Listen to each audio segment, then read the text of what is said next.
If you are going to do freelance job, you must know this website.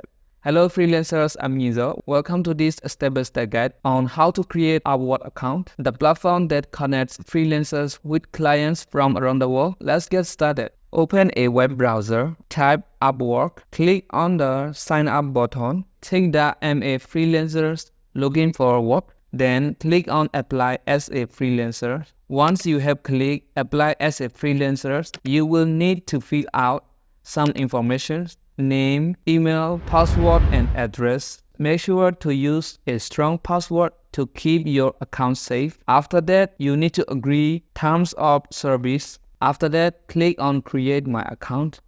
Your account has been successfully created. Verify your email to continue. Go to email inbox and you will see in Gmail inbox Upwork notifications. Verify your email address and then click on verify Gmail. Log in to Upwork, enter username or email. After that, click on continue with email. Enter your password and click on login. Congratulations, your account is verified. Click on next. Click on next. Click on next. Alright, you have successfully created Upwork account. Remember to create your profile picture and upload resume. Best of luck on your freelancing journey. Thank you for watching. See you next video.